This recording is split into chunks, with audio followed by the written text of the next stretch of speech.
que estão presentes, da justificativa desse convite a você para conversarmos sobre o livro Discurso da Estupidez.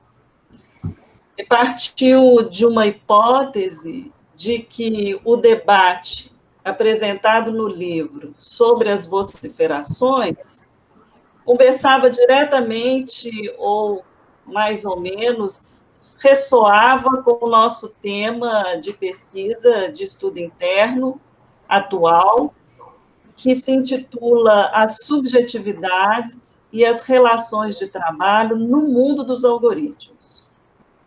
Então, especificamente, aquela retomada da peça de Ionesco, O Rinoceronte, e o apontamento de que o encantamento do sujeito de falar a língua do rinoceronte, ou seja, de se transformar no rinoceronte, me fez pensar um pouco que ressoava com a ideia de o sujeito se encantar pelo mundo dos algoritmos, ou também pensar na ideia de se transformar em máquina. Eu fiquei, então, impactada com essa apresentação também, além disso, porque você consegue fazer ali uma aproximação da psicanálise com o coletivo, né, conversar diretamente com o coletivo e a vida política atual, com essa retomada das vociferações. Então, é um trabalho muito instigante, né? A gente leu, discutiu, e a partir daí achamos interessante que você fosse o nosso convidado para esse encontro marcado, que é uma das atividades do Centro de Estudos. Antes de nós começarmos propriamente, então, sobre o livro, eu gostaria que nós nos apresentássemos para as pessoas que, às vezes, estão aqui presentes agora, que são convidados, e para os membros do CEP que também ainda não te conhecem e você não nos conhece. O Humberto Oliveira, nosso colega, ele é o atual coordenador desse centro de estudos aqui. Mas ele pediu desculpas por um motivo particular, ele não pôde estar presente aqui hoje. E hoje, especificamente, nós estamos usando uma plataforma que grava. Então, nós estamos gravando esse encontro e provavelmente isso aqui vai gerar um link, e esse link nós vamos enviar a você para que você possa ter acesso a essa gravação também. Né? Penso Muito obrigado. O Centro de Estudos, Mauro, ele surgiu no início dos anos 2000, com uma finalidade de ser uma referência de estudo e transmissão da psicanálise lacaniana aqui na região do Vale do Aço. Nós estamos aqui um pouco mais próximos, né? Nossa conversa e nossas participações de estudo estão próximas da Escola Brasileira de Psicanálise, seção Minas Gerais, né? Que são colegas e profissionais que nos acolhem e que têm uma conversa conosco sobre o trabalho de Jacques Lacan. Nós fizemos com Márcia Rosa Vieira um estudo pormenorizado da obra de Lacan durante uns 10 anos. Ela esteve presente conosco, presencial aqui na região, e depois desse estudo nós abrimos uma especialização na Universidade do Leste de Minas Gerais, que tem aqui em Coronel Fabriciano. Então, formamos turma, e os membros desse centro de estudos são profissionais aqui da região. Né? Eles trabalham no setor público, nas universidades, no setor privado, né? E, como eu disse, vão fazendo paralelamente sua formação dentro das universidades também, né? Mestrado, doutorado, então as pessoas têm essa fonte de pesquisa. Especificamente, o centro de estudo tem poucas atividades, mas eu destaco os seminários clínicos, né, que são ministrados pelos colegas aqui do centro de estudos, a formação permanente, que é o nosso estudo interno, Temos o encontro marcado, como o de hoje, temos atividades de filme comentado e jornadas que a gente promove no final do ano. Talvez tenham outras atividades que elas são atividades transitórias, começam e param, e algumas coisas já estão acontecendo online, desde que surgiu a pandemia. Então, os colegas lançaram uma atividade que se chama Janela da Escuta, tem uma outra atividade que tem eu não lembro o nome agora, é a Juliana que é coordenadora dessa atividade, mas ela tem uma pegada, uma discussão política. Então, eu gostaria que você se apresentasse também um pouco do seu percurso com a psicanálise e da instituição a qual você pertence, para que a gente depois possa conversar sobre o livro. Ok? Ok. Bom, primeiramente, eu quero agradecer mais uma vez o convite, vindo através da Virgínia, que eu não tive possibilidade de conhecer pessoalmente, mas que é irmã de um já querido amigo meu, com quem eu também participei numa transmissão sobre discurso da estupidez e direito do trabalho. Fiquei muito contente quando você me disse que era irmã dele, porque eu falei, que legal, mais uma da família para poder manter uma ligação que começou tão bem como começou com ele. Uhum. Então, muito contente de ter sido você que fez o convite.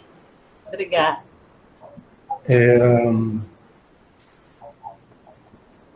Eu sou psicanalista, né? E dirijo o Instituto Vox de Pesquisa em Psicanálise em São Paulo, que esse ano vai para o seu 7º ano de existência. E o Instituto Vox é um instituto que se volta, pelo que eu ouvi a Virgínia falando, tem uma proposta de formação permanente, com atividades também internas, e também de jornadas. O Instituto Vox tem, devido a ter nascido por via de elaborações e de reuniões que vieram de um seminário que eu dava sobre a voz na experiência psicanalítica a partir da clínica das psicoses, que eu me dedico há muitos anos a fazer apresentação de pacientes. Me dedico há muitos anos também à clínica de psicose. Isso teve um papel e tem um papel bastante importante no Vox, até porque trouxe também, por extensão, essa problemática da voz na psicose, que é um tema muito importante. Sim. E já há alguns anos eu me dedico a elaborar, né, sobre a questão da voz em psicanálise, muito em virtude da ligação de amizade com Alain, falecido no ano passado, Alain Gervais. Tá. E todo o grupo de trabalho com ele, né? E já há alguns anos eu dou seminários sobre questões em torno da voz e sempre procuro conduzir nessa direção. Ótimo. E você gostaria de colocar as questões para a gente poder entrar de novo? Sim. Eu recolhi 3 questões do seu livro que você aborda e eu gostaria que você desdobrasse, tá? Para nós, para orientar a nossa conversa. A primeira questão que você coloca é por que a passagem da fala para o zurro animal é cativante. O que é que promove essa passagem? É a segunda questão que você formula. E a terceira questão é porque existem vociferações nas democracias. Então, eu gostaria que você desenvolvesse essas 3 questões para que a gente pudesse ouvir um pouco sobre o seu percurso, o seu pensamento no livro. Eu te agradeço muito pelas questões, porque elas vão tocar diretamente fundamentações que eu fiz recentemente, avançando essas questões apresentadas no livro, porque eu já estou em trabalho de preparação para o desdobramento no próximo livro, sobre questões relativas às vociferações nas neuroses, em particular na neurose obsessiva. Então, eu fui levado a ter que avançar uma série de questões que tocam diretamente o que você está me perguntando. E a primeira coisa que eu gostaria de assinalar em relação à sua pergunta é que essa cativação para as vociferações que são promovidas pelo discurso da estupidez só podem ser entendidas, segundo a leitura e a escrita do discurso, como eu fiz, só podem ser entendidas à luz da noção de discurso em Lacan e da noção de voz também na obra dele. Isso significa que a noção de discurso é uma noção que coloca em exercício não propriamente a dimensão da linguagem no sentido do início de um bom período de anos na obra dele, mas coloca em exercício a noção de a língua. E essa noção conecta diretamente corpo e significante e gozo. Corpo, significante e gozo são articulados por essa presença de a língua, que nada mais é do que a presença do outro sobre a forma de objetuar. Bem, por que eu faço esse assinalamento, né?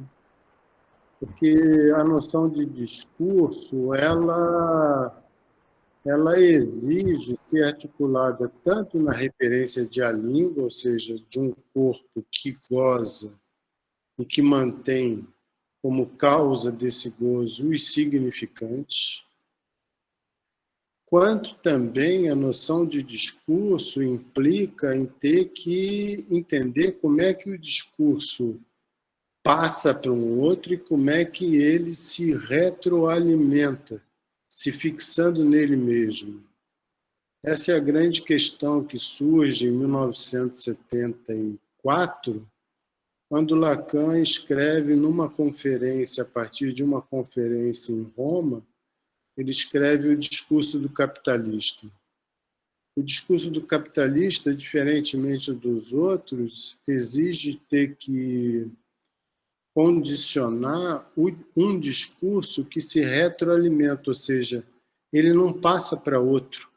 Esse é o caráter mortífero do discurso do capitalista. Ele leva o sujeito à exaustão. É ilustrado, por exemplo, pela dedicação à condição do homem-máquina, o homem que esgota a própria vida para o exercício do trabalho, mas a questão que ele coloca nesse momento, que vai interessar para responder a sua pergunta, é que essa condição de alienação a um discurso, tendo em vista como referência o discurso do capitalista, não é apenas uma condição de alienação e expropriação da força do trabalho dos semelhantes. Ele procura mostrar, através de Marx, que o próprio sujeito participa gozosamente dessa economia de mercado, uma vez que aquilo que opera como objeto no discurso do capitalista, ou seja, nas sociedades de mercado em que nós vivemos, é a colocação no lugar da causa do desejo, né, você coloca o objeto mais gozar. Então, o que ele mostra a partir do discurso do capitalista é que essa retroalimentação é uma forma do sujeito relançar sempre esse objeto perdido sobre a ilusão de poder ser reencontrado em algum tipo de mercadoria ou algum tipo de investimento sobre ele mesmo, em relação à imagem dele, ao corpo dele. O que é decisivo em relação a esse discurso é que ele mostra o íntimo consentimento do ser de desejo, a exploração que ele próprio financia para ele mesmo se escravizar, uma vez que ele consinta e se identifique por inteiro ou deixe tomar no lugar da causa do desejo essa condição de mais de gozar, colocado sob a forma de uma alienação, de uma causação sem cessar. Bem, isso já deixa bem evidente que a elaboração lacaniana do discurso revela que a noção de discurso é fundamentalmente uma noção de funcionamento sem palavra. Ele é muito contundente logo nas primeiras páginas desse seminário 17, quando ele insiste na importância de considerar um discurso como sem palavras. Ele diz que é o que ele prefere. Isso se esclarece com toda a nitidez na forma de funcionamento do discurso do capitalista, por quê? Nenhum de nós está vendo as leis da exploração do trabalho no nosso cotidiano de uma forma aviltante, dependendo da condição de proximidade que a gente tenha com os meios de produção. Na verdade, o discurso do capitalista organiza uma montagem social, uma realidade social que é organizada pelo mercado, pelas distinções que são promovidas via circulação do capital e mercado, que a cena de exploração ela não é trazida à tona. É nesse sentido que o sujeito ele consente inconscientemente na participação do discurso, na medida em que ele investe para ele se dedicar cada vez mais a esse ciclo de servidão e relançamento de uma causação que vem como mais gozar para ele se iludir novamente que ele vai obter aquilo que está perdido. Mas isso, ninguém diz para ninguém isso, fazer assim. As pessoas agem dessa maneira porque o discurso ele organiza a realidade social. Como diz o Lacan, o discurso organiza o mundo. Então, você vai ter palavras que vão dar sustentação a esse discurso. As palavras, por exemplo, que apresentam os objetos, que investem na distinção, que promovem cada vez mais a concorrência. Então, é importante considerar que, quando se fala de discurso, no caso que eu cunhei e escrevi o discurso da estupidez, né, é um determinado tipo de elaboração que, seguindo essa articulação que vem pelo Lacan, coloca em exercício a necessidade de se dar conta que participar do discurso da estupidez não se refere somente às pessoas que habitualmente nós nomeamos como estúpidas, ignorantes, boçais ou de outras formas depreciativas que a gente resolve utilizar. O discurso da estupidez ele é datado, ele começa a partir de determinado momento no mundo que é recente, mas que é uma espécie de incandescente, quando você, no laço social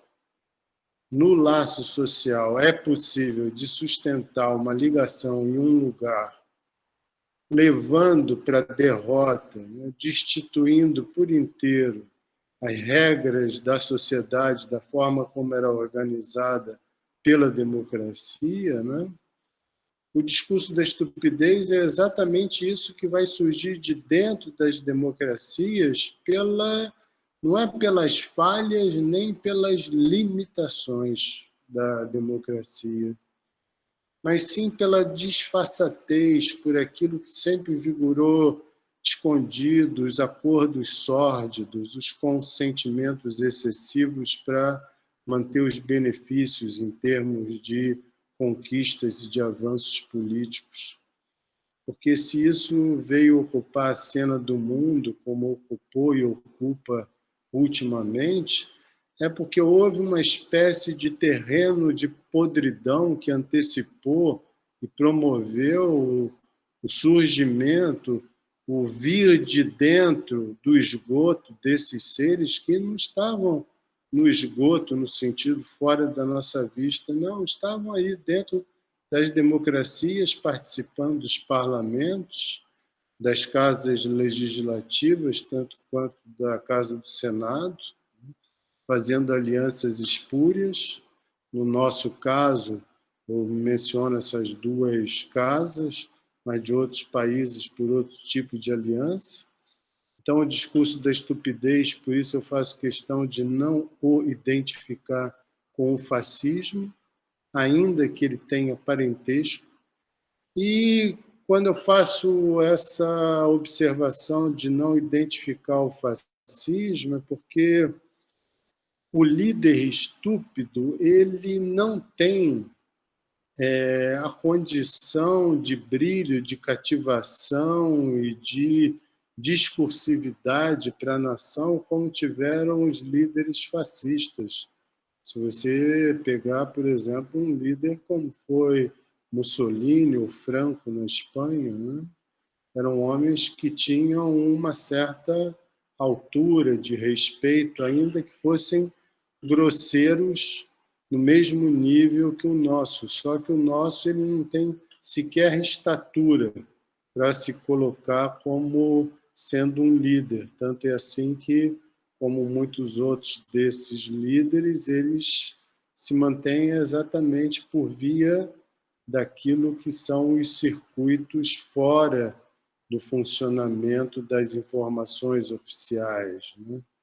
Eu gostei muito quando você fez menção aos algoritmos, porque uma das provas de que, no nosso caso, tanto quanto de outros países, e aqui eu me refiro principalmente aos Estados Unidos, mas não somente aos Estados Unidos, né, mas também o caso da Hungria, né, e o caso da Itália até pouco tempo, né.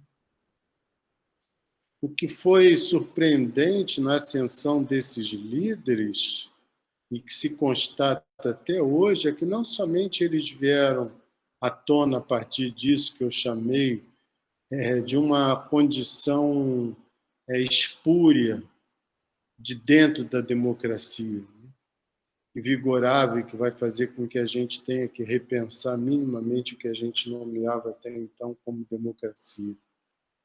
Mas, ao advento desses líderes, eles vêm exatamente cativar, e aí começa a responder a sua primeira questão, eles vêm cativar por essa condição de gozo. É isso que um discurso faz. Um discurso, segundo, tomando a ideia de discurso no Lacan, ele não é sem 4 elementos que organizam a sua sustentação. Eu tomei como modelo o discurso do mestre para poder escrever o discurso da estupidez, porque o discurso do mestre é ele que verdadeiramente inaugura aquilo que nós consideramos a presença do sujeito inconsciente, porque no numerador do discurso do mestre nós temos a relação entre os significantes que pode ser traduzido de forma aproximativa com o que Freud chamava as inscrições inconscientes, os fundamentos do inconsciente, né?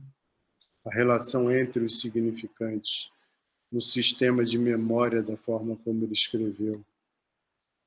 Bem, um discurso, se ele mobiliza a relação entre os significantes, evidentemente que ele mobiliza também aquilo que diz respeito à relação com a verdade, tanto quanto aquilo que é produzido. O que esse discurso produz?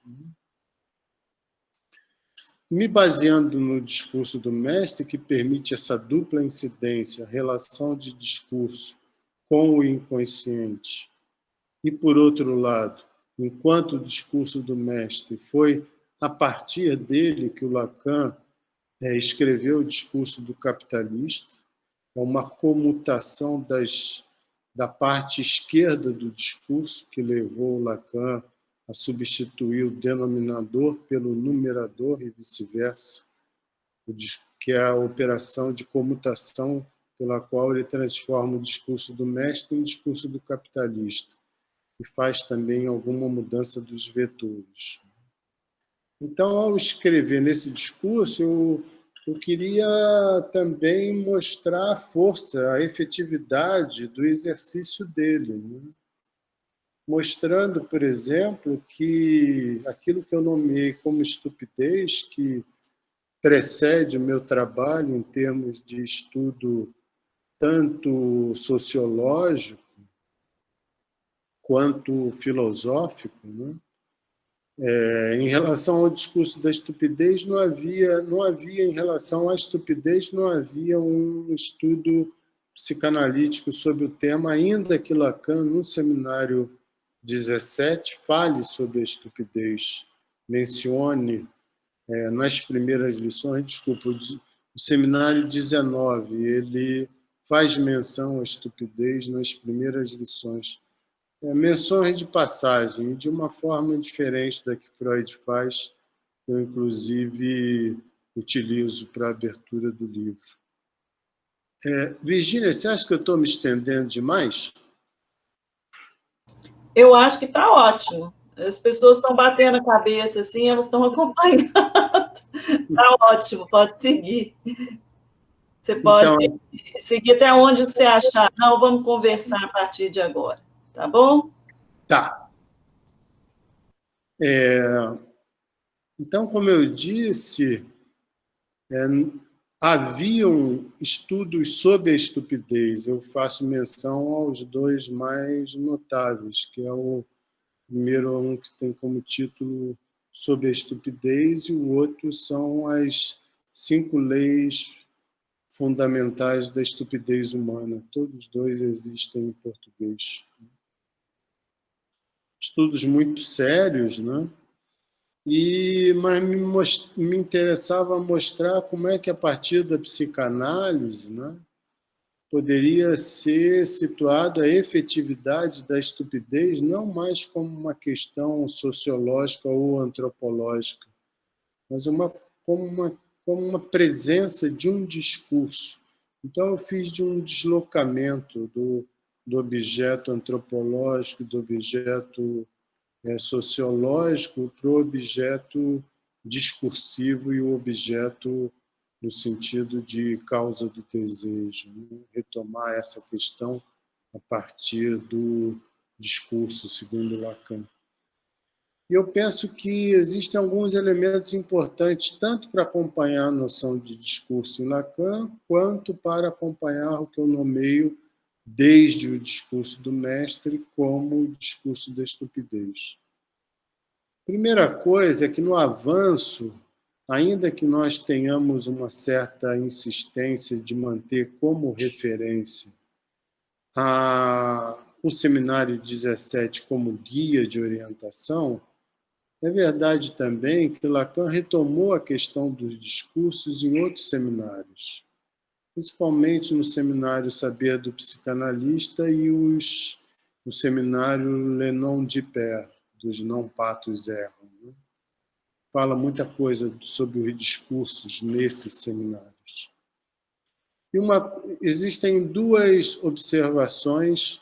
A primeira eu destaquei no livro, que ele vai dar uma ênfase especial entre o agente e o outro, ou seja, aquele que faz acontecer, aquele que vai disparar efeitos no outro, tanto quanto a verdade que sustenta essa posição daquele que no caso do meu interesse, é o estúpido. O que é o estúpido? O estúpido, ele começa a se esclarecer através do tipo de relação que ele mantém com aquilo que no discurso é a verdade, ou seja, com a verdade dele. Como é que o estúpido lida com a verdade? Ele lida com a verdade tendo no lugar dela, verdade, uma crença. E essa crença é que vai ser a condição para que o seu discurso seja sustentado por significantes que vão fazer questão de reafirmar, vão vir marcados pela presença da crença. Mas a crença é entendida de que forma? A crença é entendida a partir da noção de absurdo. Entendam que aqui não se trata mais da crença no sentido a um elemento, a uma instância transcendental. Não, a crença a qual eu estou me referindo é a crença que tem como origem o estudo das seitas, da forma como as crenças participaram da origem de várias seitas, inclusive levando para a morte muitos e muitos dos seus fiéis, assim como alimenta muitos deles numa condição de total isolamento do mundo, seja pela exacerbação de princípios morais ou de identificar tudo que não é a indicação literal da palavra que se segue como obra do demônio, por exemplo, né? Eliminando qualquer possibilidade de contradição.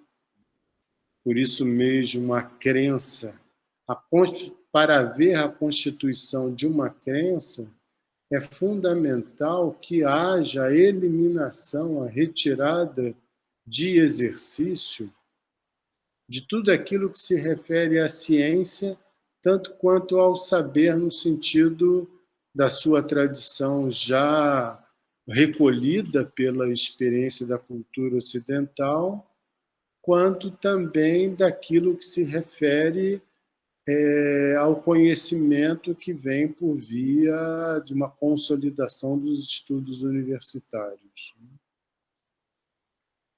Somente é só considerando o agenciamento de uma recusa que é constitutivo da crença, digo aqui falando de recusa não no sentido mais cotidiano, mas a recusa no sentido psicanalítico, onde o sujeito recusa de ter que se haver com a verdade da castração, ou seja, com a incompletude. Isso decide pela criação de uma realidade onde a ideia de não completude não comparece, exatamente porque ela constitui uma realidade inteiramente estabelecida a partir do absurdo, e aquilo que o absurdo expele do seu campo de experiência é a divisão, é a diferença sexual e, consequentemente, qualquer noção de realidade que possa implicar o sujeito com o seu desejo. Portanto, o discurso da estupidez é um discurso que, se sustentando dessa forma, ele vai substituir aquilo que nós consideramos no nosso cotidiano a conversação corrente, a polissemia da língua. Ele vai fazer uma redução dessa competência da língua para dar sustentação a esses absurdos, seja desde que a Terra é plana até o fato de que existe uma inferioridade constatada em relação aos negros, ou nas religiões dos afrodescendentes, e que tudo aquilo que diz respeito principalmente à diversidade sexual tem que ser identificada como demoníaco, não como discutível, mas como demoníaco, porque ao fazer aliança com as seitas, que existe a possibilidade de investimento num determinado tipo de realidade estruturada pela recusa da diferença sexual, que vai ver sempre, que vai encarar sempre qualquer manifestação diferenciada da sexualidade como exercício do demônio. Por quê? Por que isso é visto dessa forma? Isso é visto dessa forma porque é a maneira que se tem de fazer acontecer a recusa no nível da diferença sexual. Se há diversidade sexual, só pode ser coisa do demônio, porque sexo só existem dois e eles são complementares e recíprocos nos seus objetivos. Porque se há alguma coisa que chama atenção na vigência do discurso da estupidez, e esse consentimento é o que eu chamei de vociferações, porque isso nada mais é do que perder, consentir, abdicar de uma posição diferenciada sexual, o que significa poder sustentar o desejo de uma forma diferenciada, tanto quanto posições diferenciadas que possam levar em conta a diferença dos outros. O discurso da estupidez, ele anula a vigência da voz, segundo a psicanálise, que a voz ela dá tanto sustentação à relação entre as palavras, quanto ela é também o nome do objeto da pulsão. O objeto da pulsão é a voz. Foi um dos objetos inventados pelo Lacan, como vocês bem sabem.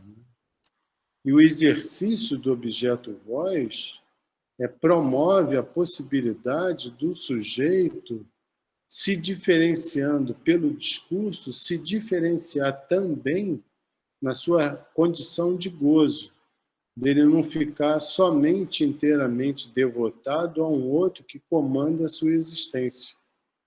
O que o discurso da estupidez promove, o que ele propõe, é comandar a existência dos próximos através de gozos, da promoção de gozos esvaziados de particularidade, esvaziado de qualquer condição estética ou qualquer condição pensante mais avançada. Porque esse é o ponto de cativação que é tão difícil muitas vezes para a gente entender, Virgínia, é que nisso que a peça do Ionesco é exemplar.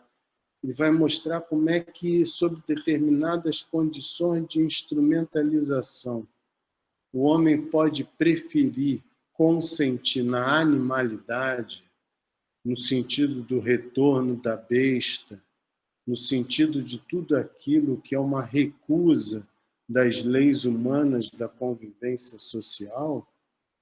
Os homens podem manter um pacto dessa forma, porque é dessa maneira, não é somente que eles vão manter um líder que vai manter acesa a promessa de uma satisfação.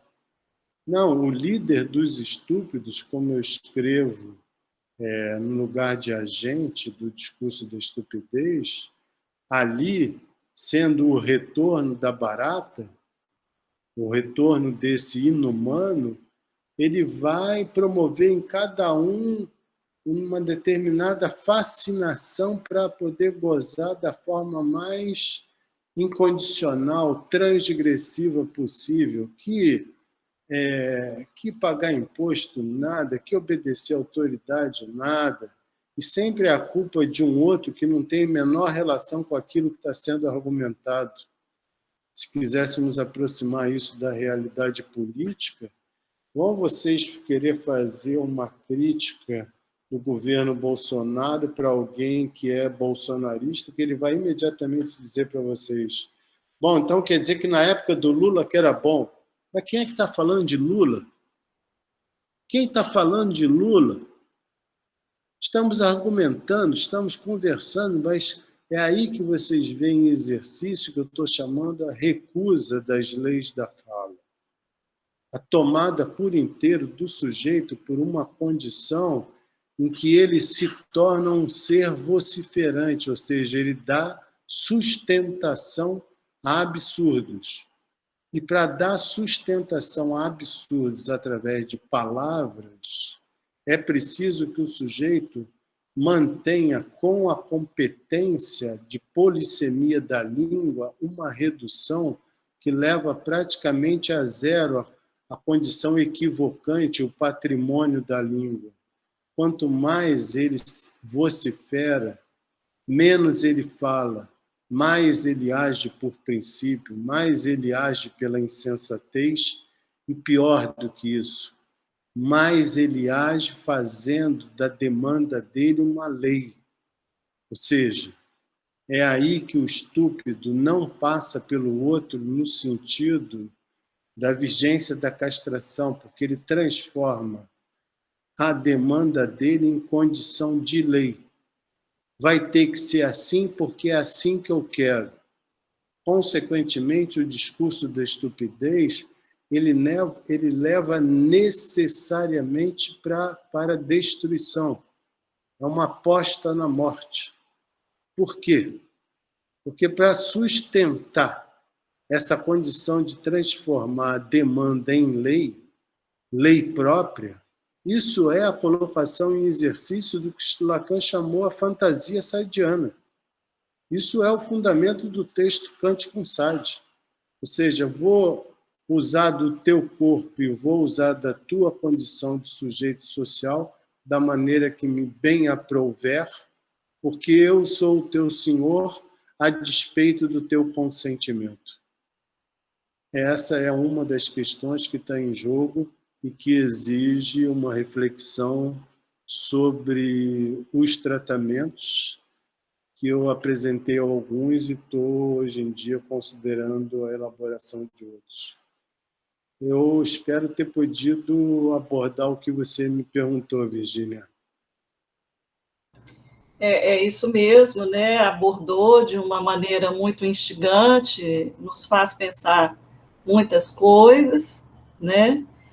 E, especificamente, eu pensei um pouco sobre essa questão da não extração do objeto para a entrada na cultura, né?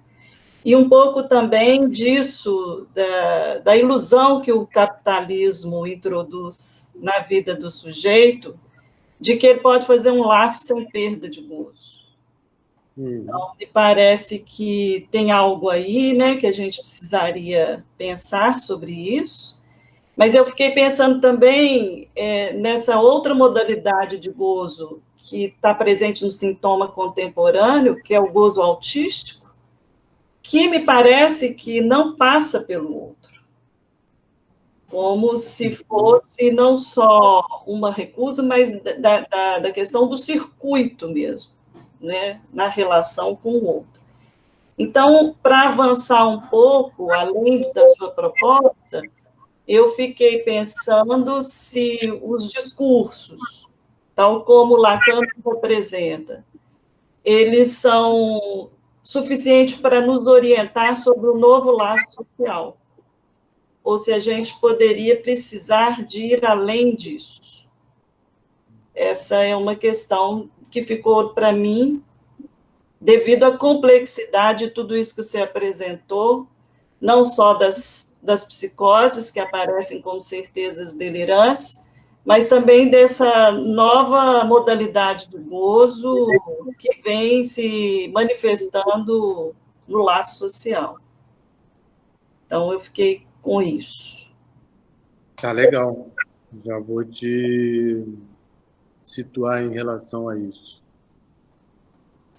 Eu gostei muito de quando você falou, Virgínia, em relação aos algoritmos, porque cada um desses líderes estúpidos, eles surpreenderam as sociedades de onde eles surgiram, exatamente por já advir na cena política, utilizando dessa condição dos algoritmos via redes sociais, de maneira a poder catalisar o maior número de simpatizantes para as diferentes campanhas de degradação que eles vinham promovendo subterraneamente. Então, isso é alguma coisa nova em termos políticos. Uhum. Totalmente nova e condição de fracasso. Nos Estados Unidos foi patente. No Brasil, a esquerda não se atentou a tempo para se colocar de outra maneira. Quando se colocou, já não era mais possível reverter o quadro. Uhum. E isso leva a situar com muita precisão o que você falou dos algoritmos, porque isso tudo, todos esses líderes, eles tiveram a sua ascensão ao poder por via não de campanhas políticas pela internet, veja bem. É aí que a gente precisa começar a fazer uma diferença. É mobilização de gozo pela internet. Ótimo. Que encontra, enquanto condição suplementar de mobilização de gozo, a condição do anonimato. Uhum. O anonimato é uma condição que garante ao sujeito ele gozar da maneira como bem lhe aprouver. Uhum. Quanto mais hedionda, mais o anonimato o beneficia. Isso, então, é importante de considerar por quê? Porque articulando dessa maneira, a gente já vai se deslocando do que habitualmente nós consideramos como política. Por quê?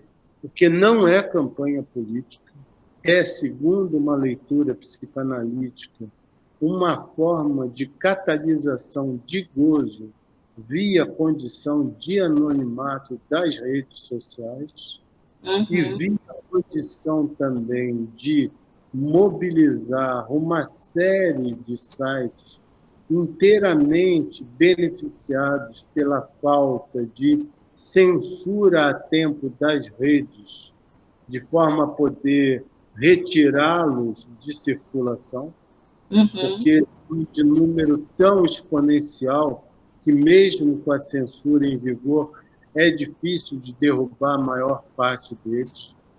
Mas, veja, é difícil não é porque nos faltam condições de conhecimento tecnológico à altura, mas é difícil porque todo esse conhecimento tecnológico teve que se haver de uma hora para outra com um fenômeno que vinha existindo nas redes sociais, mas que não vinha sendo dada verdadeiramente a importância que ele possuía, porque ainda havia uma ilusão de poder pensar a política de uma forma presencial, representativa, marcada por uma certa dignidade ou de recusa dela, mas, enfim, com uma certa condição de argumento.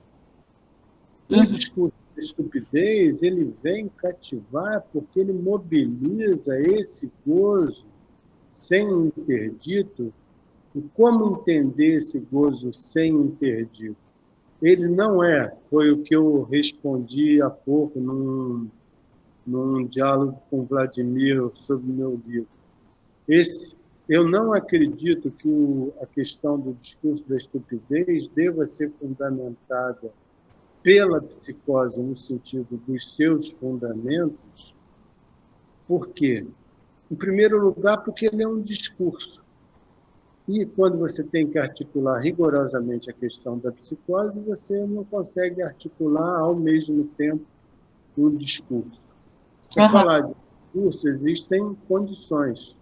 Uma das condições dela é você, sim, poder mostrar que existe possibilidade de falar de discurso se valendo da recusa, daí eu ter feito referência ao discurso do capitalista. Mas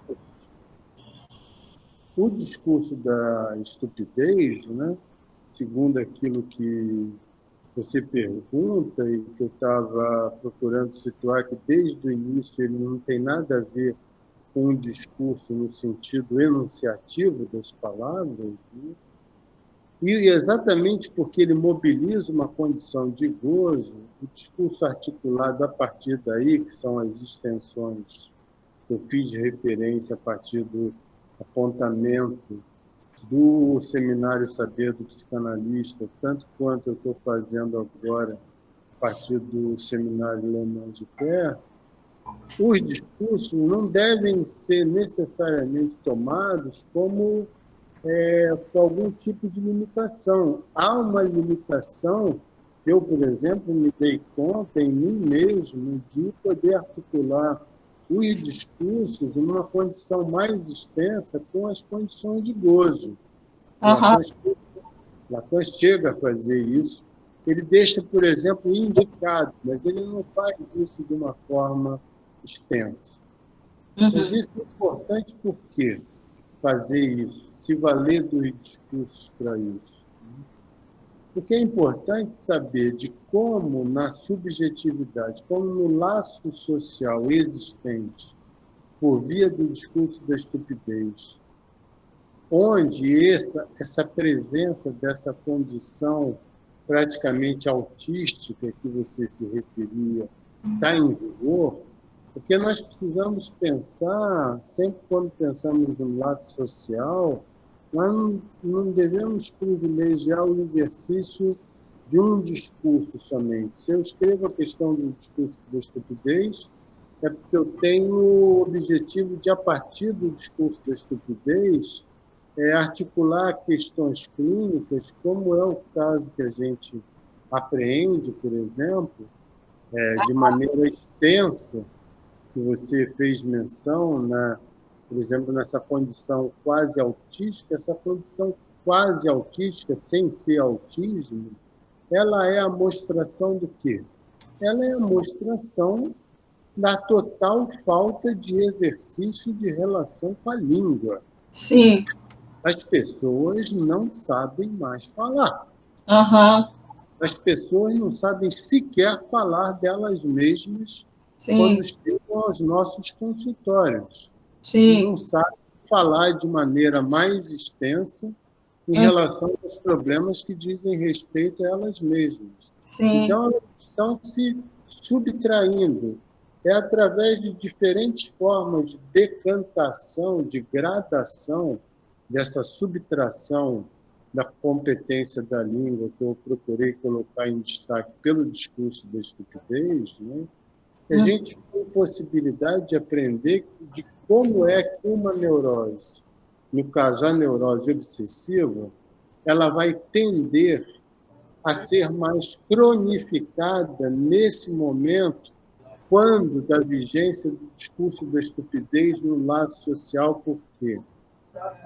Porque se o discurso da estupidez promove esse convite a um gozo, onde se trata exatamente de fazer da demanda lei, isso é o terreno do obsessivo. O terreno do obsessivo é fazer da lei do outro, ou seja, da sua castração, a demanda dele. Então, ele vai demandar ao outro que se relacione com ele numa condição em que ele se objetifica para esse outro, produzindo objetos para esse outro, pacificando esse outro de quem ele é sempre devedor, exatamente porque é dessa forma que ele evita o desejo dele. Então, o sujeito na posição obsessiva é um sujeito muito facilmente tocado por esse discurso.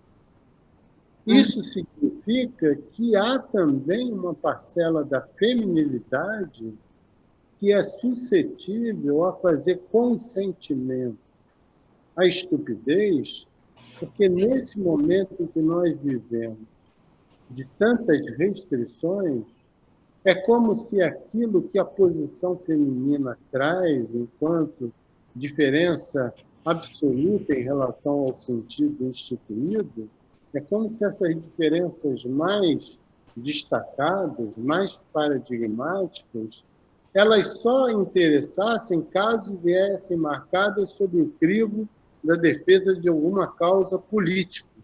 Uhum.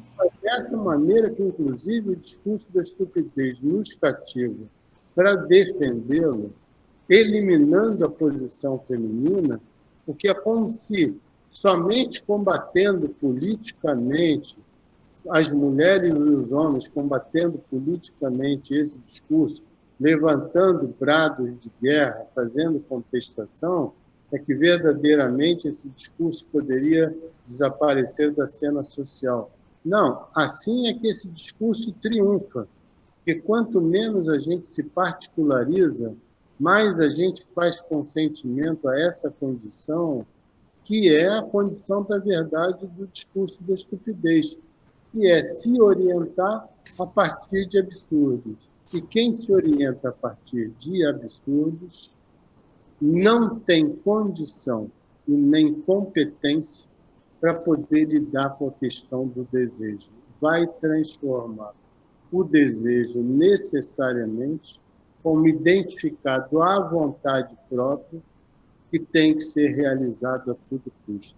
É nisso que vai haver, pelo discurso da estupidez, uma tendência à introdução de uma certa obsessivação no laço social pelas mulheres. As mulheres vão tender a se obsessivar por via desse discurso, seja por reduzirem a particularidade das suas diferenças em condição de causa política, seja porque as relações afetivas introduzidas por via do discurso da estupidez leva a uma minimização e uma desqualificação da relação amorosa.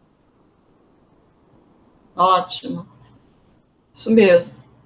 Muito interessante isso aí. Mauro, os colegas parecem que estão querendo entrar na conversa, você recolhe algumas questões? Com prazer. Tá, eu vou chamar a Juliana, nossa colega aqui do CEP, para ela entrar na conversa. Juliana. Você está me ouvindo, Juliana? Estou. Pode levantar sua questão? Eu sou Juliana, eu sou membro do CEP também, e além de desenvolver, né, seminários clínicos, a gente tem um grupo de estudo, psicanálise e acontecimentos da contemporaneidade.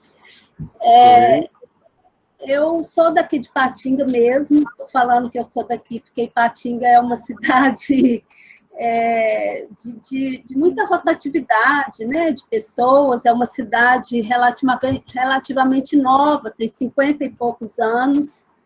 Como Virgínia falou, né, a gente está aqui no Vale do Aço, Ipatinga a vida gira em torno da Uzi Minas, é uma cidade de trabalhadores da indústria, né?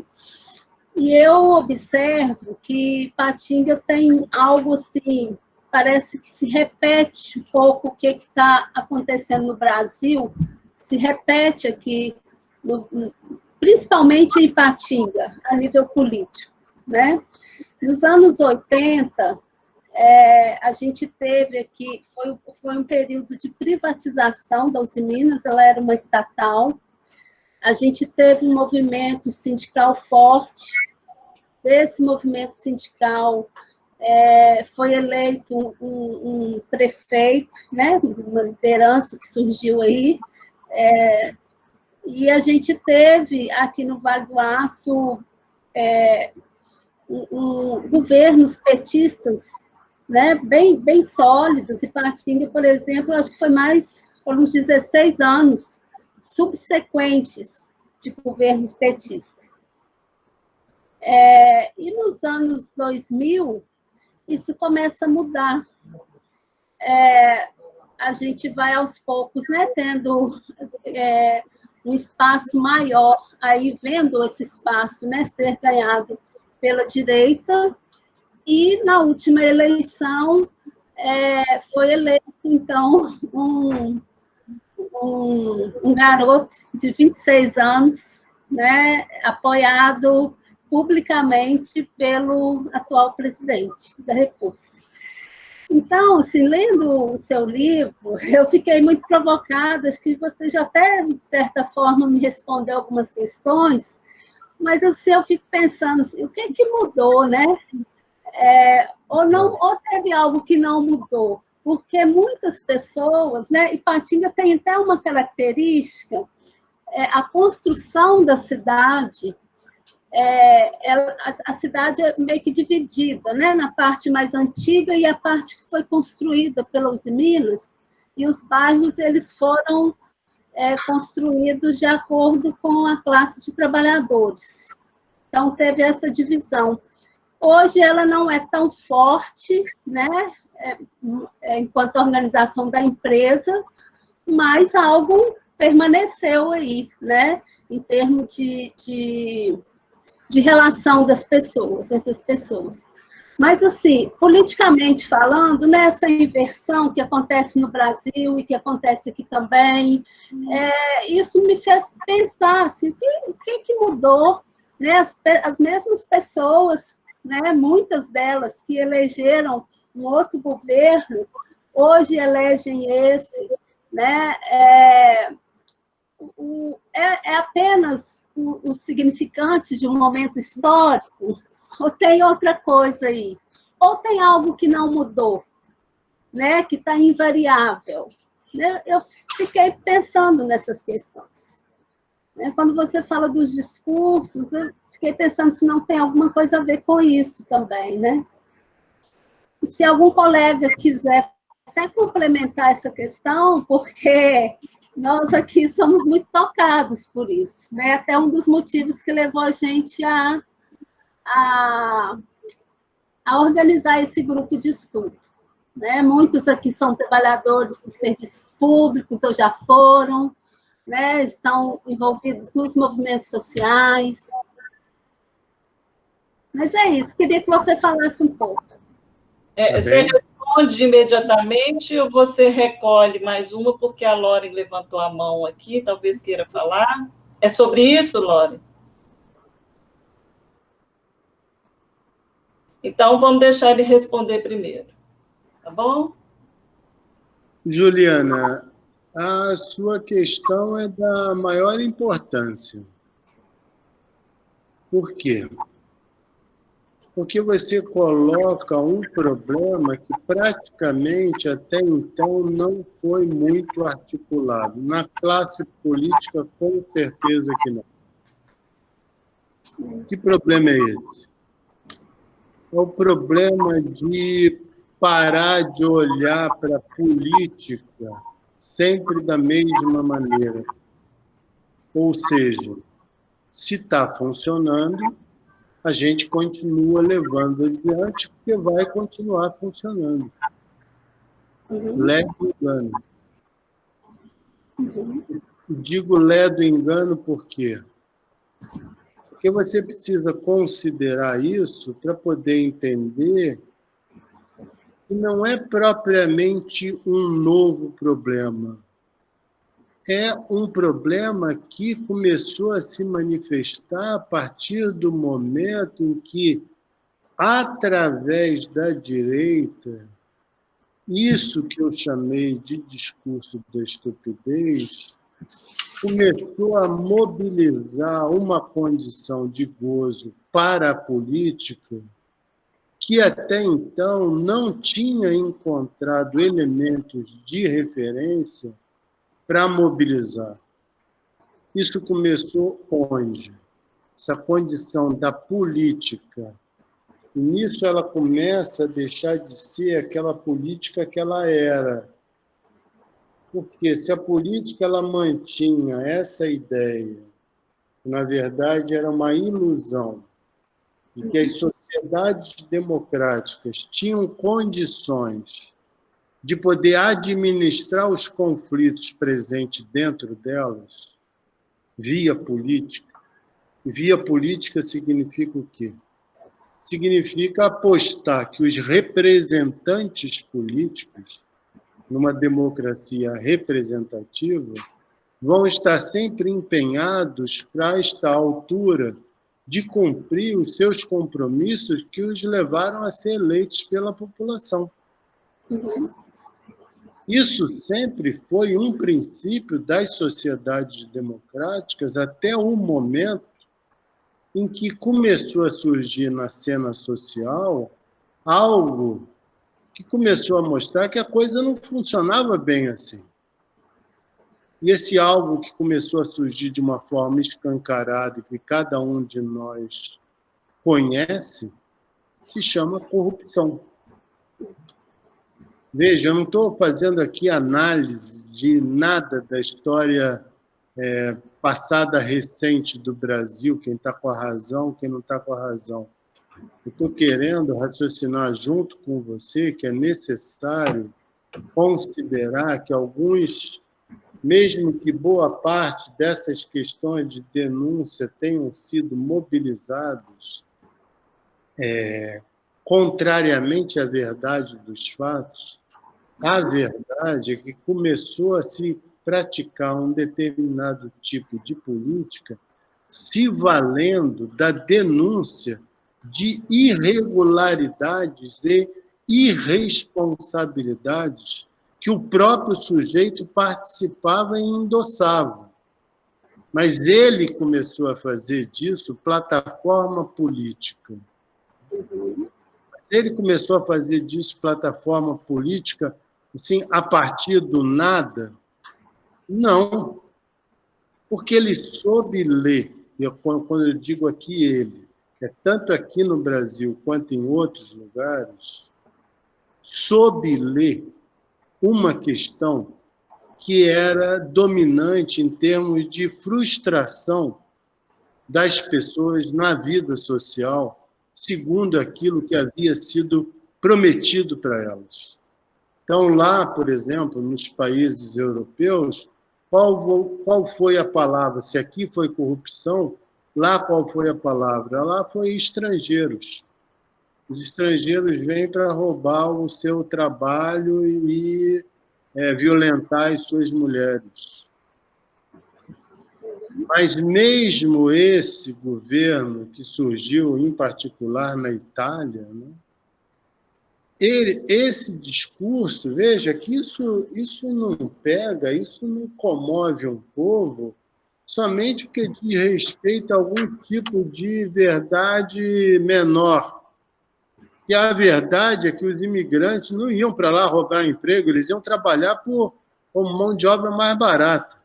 Mas o problema é que a crise econômica lá estava tal magnitude que sequer esses trabalhadores teriam condições de realizar serviços para os europeus, porque os europeus estavam precisando desses trabalhos.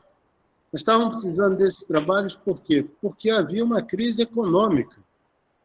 E essa crise econômica se deu fundamentalmente no mundo ocidental, principalmente nos países da Europa e Estados Unidos, devido a um problema de gasto excessivo em diferentes lugares, tanto quanto em relação a problemas de corrupção que vieram à tona. Vejam, isso chega num determinado... Os líderes conseguem fazer desses elementos que concorrem, que chegam na vida social num determinado momento histórico, né, recente, se valem disso para quê? Não é apenas para mobilizar a insatisfação popular, vamos ser mais rigorosos. É para mobilizar uma condição de gozo, para promover o consentimento a uma determinada condição de gozo, onde é retirado de cena necessariamente a noção de responsabilidade social ou de fundamentos que embasem os seus próprios atos, sendo você alguém que ocupa o lugar na cena política. Isso foi retirado inteiramente de cena e recebeu adesão por quê? Porque, bom, ele chegou nesse momento, já que tantos roubaram, agora nós vamos colocar alguém que vai roubar a nosso favor e que vai fazer o quê? Vai nos vingar. porque vai nos entregar ilusoriamente alguém ou alguns responsáveis pelas privações que eu vinha padecendo, mas que, em virtude dessa mobilização que esse discurso promove, ele oferece para os cidadãos a possibilidade de se desempenhar seus papéis na vida social a partir da vingança e do ódio. Então, nós vamos botar para quebrar mesmo, nós não vamos dar razão para nenhuma lei, que valorizar patrimônio de nada, toca fogo em tudo. Então, o negócio é o quê? O que é a vingança, se não o exercício da destruição do instituído? O que é o ódio como política, se não a eliminação de tudo aquilo que até então havia regulado as relações sociais? Mas por que isso ganhou força e adesão? Porque soube utilizar, introduzir uma outra forma de fazer política. Aí você tem razão. Não é somente que o cara ele resolveu mudar de partido, ele começou a ser alienado, alguém apresentou para ele a possibilidade dele gozar de uma forma mais satisfatória a vingança das suas privações. Se ele pode se vingar dessas privações que ele vem sofrendo, e alguém diz para ele que vai representá-lo para isso, e que basta ele também aderir a esse alguém ou a esse alguns, de forma a tocar fogo em tudo e fazer vigorar aquilo que são as vontades individuais, como que você vai paralisar isso? Como é que você vai deter a expansão disso? Essa é uma das questões sobre as quais eu me dedico quando eu coloco a necessidade, desde a experiência psicanalítica, articular tratamentos possíveis para o discurso da estupidez, e, nesse sentido, eu me valho muito da minha experiência como analista com sujeitos psicóticos, onde você necessariamente é levado a ter de reinventar. Então, nesse sentido, vai ser necessário não somente fazer denúncia desse discurso ou propor o retorno da forma de fazer política passada, né?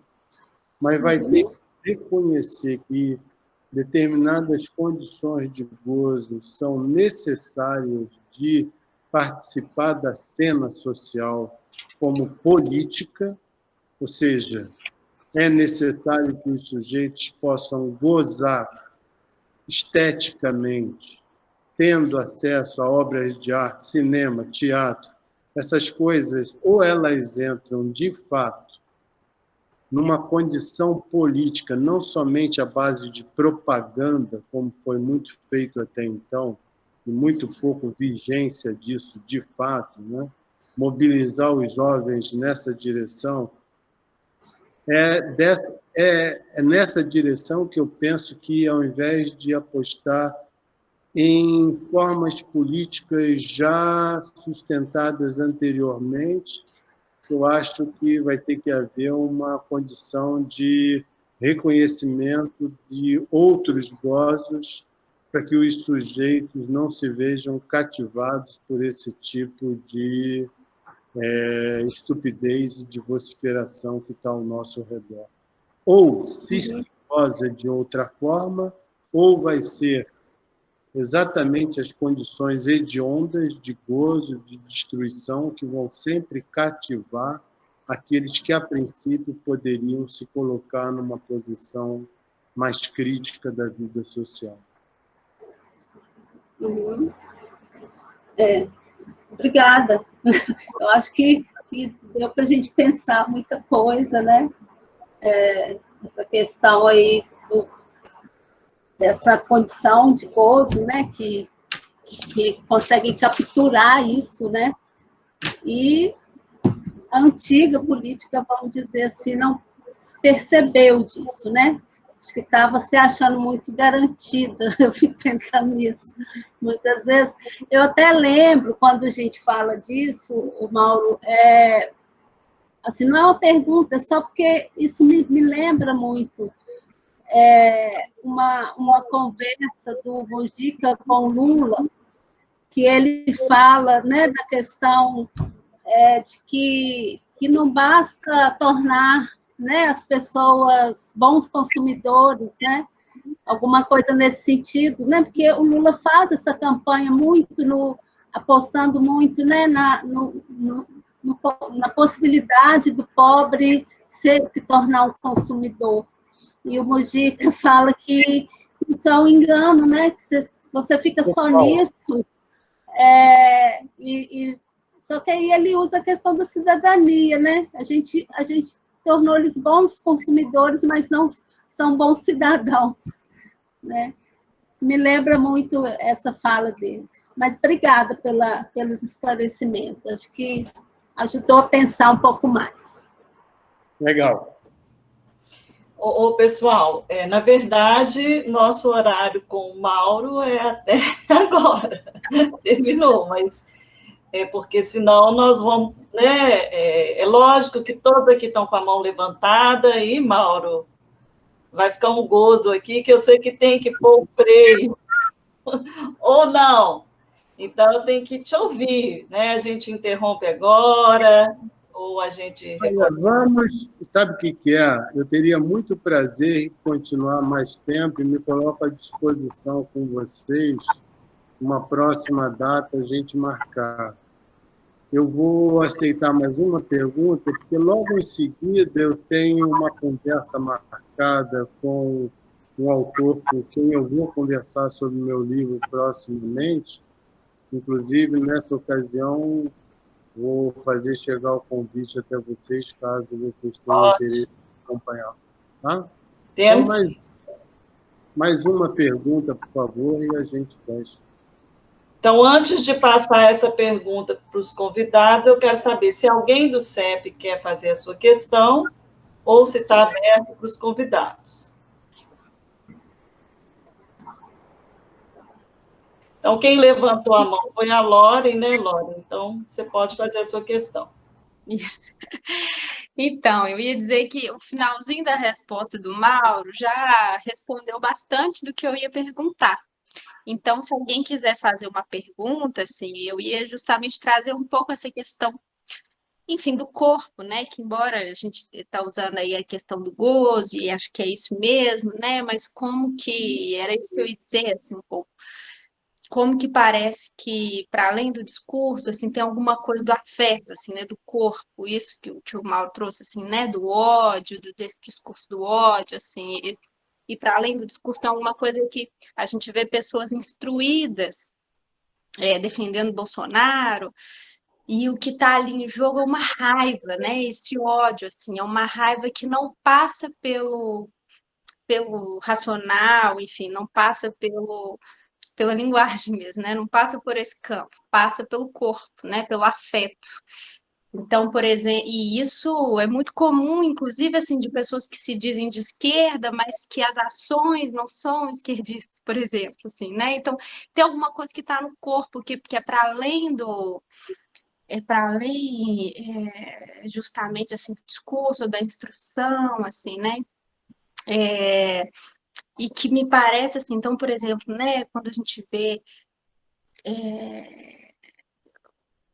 contra um casamento homossexual, por exemplo, assim, né? O que está ali em jogo é um afeto que tem a ver com o sujeito, que aquela raiva tem a ver com uma situação do próprio sujeito, dessa vivência aí, desse conflito interno, assim, né?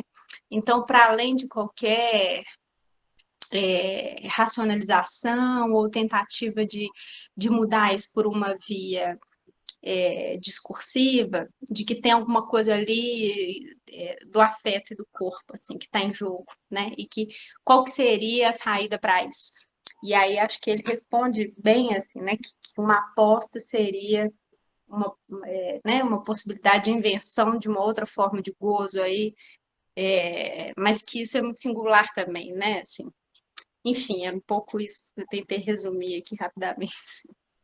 Mas, em termos de laço social, essas outras condições de gozo que os discursos são capazes de promover em relação à coletividade são, no meu entender, as formas de mobilizar os afetos nos corpos de forma a torná-los menos sensíveis e capturáveis a discursos que os enrijecem e fazem com que os sujeitos sintam de uma forma monolítica, fechada, limitada, da violência sexual, por exemplo, da violência contra a mulher, da violência contra a diversidade sexual, de um corpo diferenciado.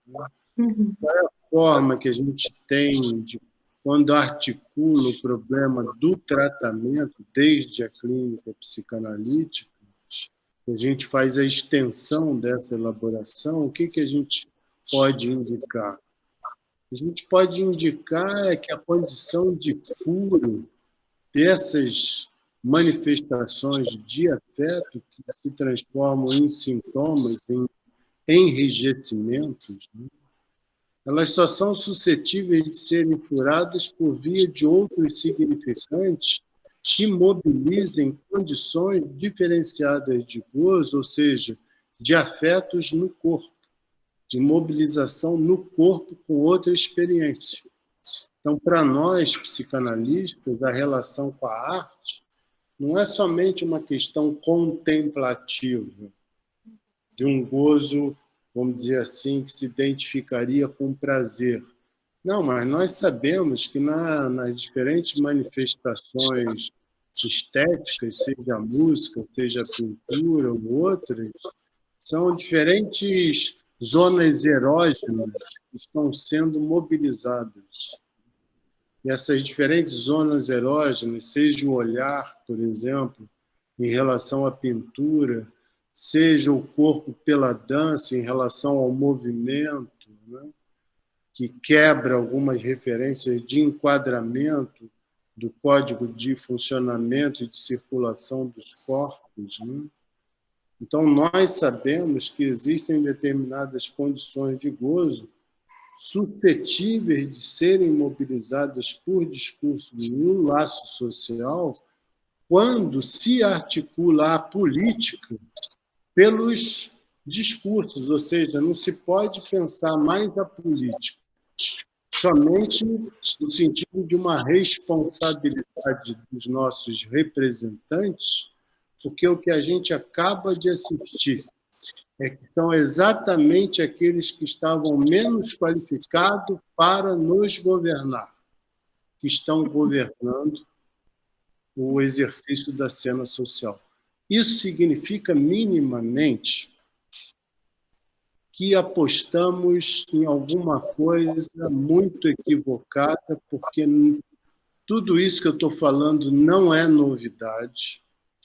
Todo mundo sabe dessa condição de gozo, mas bastou alguém saber mobilizar o lado hediondo dessa história para a gente se dar conta, então, de que teve alguma coisa que realmente passou despercebido, que vai ver que as promessas pesaram muito mais do que a gente tinha imaginado e que esses discursos conseguiram condição de adesão porque nós não acreditávamos que as pessoas fossem consentir a isso, porque supunhamos que elas iam ficar esperando essas realizações ad infinitum. Erramos. Mauro, nós vamos encerrar, bater palma para você, foi muito bom esse encontro, assim, agradecer muito a sua disponibilidade. Obrigada, Mauro. Viu? Obrigado. E estamos todas com o discurso da estupidez de Mauro.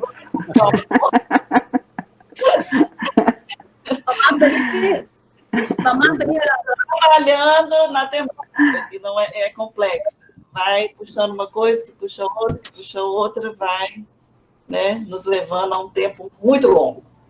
Mas foi um prazer, viu? Muito obrigada, Mauro. Agradeço a todos. Também. Agradeço a forma de trabalho, gostei bastante de ser orientado pelas perguntas, isso me facilita também privilegiar uns caminhos e não outros. Eu acho que isso, pelo menos da minha parte, contribuiu para um encontro muito legal. Ótimo. Muito obrigada. Boa noite a todos. Gente. Obrigada, gente. Boa noite. Obrigada. Boa noite. Boa noite, pessoal. Obrigada.